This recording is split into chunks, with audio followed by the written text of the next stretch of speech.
Сәлем достар, сіздермен мен Абзал. Бүгін біздегі шоудағы көлігіміз BMW M5 Competition 2022 жылғы.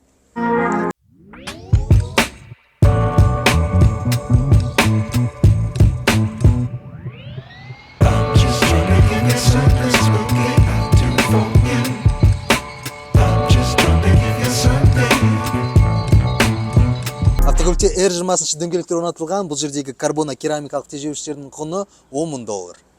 Достар, бұл жерде 4,4 литрлік қозғалтқыш орнатылған, 625 аттың күші бар, 0-ден 100-ге дейінгі жету уақыты 3,3 секунд.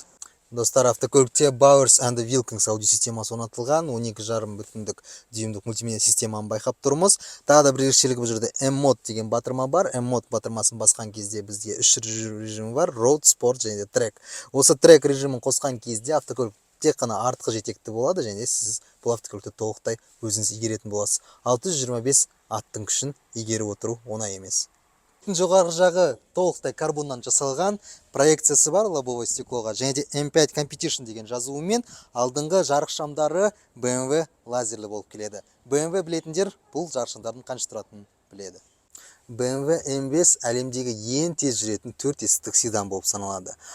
Толық былғардан жасалған орындықтары, алдыңғы екі орындықтары ковш болып саналады, яғни спорттық үлгіде сізді толықтай ұстап тұрады.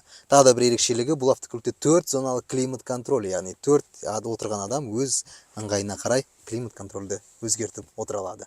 Достар, автокөліктің 4 есігінде де толықтай присоска орнатылған. Біз бұл автокөлікті оңтүстік Кореядан заказ беріп алдырттық. Егер де сіздерге де оңтүстік Кореядан осындай автокөлік керек болса, төмендегі номерге хабарласыңыздар. Сіздермен болған мен Абзал Дәулетов. Сіздерге шоу ұнады деген ойдамыз. Комментарий немесе лайк басып отырыңыздар.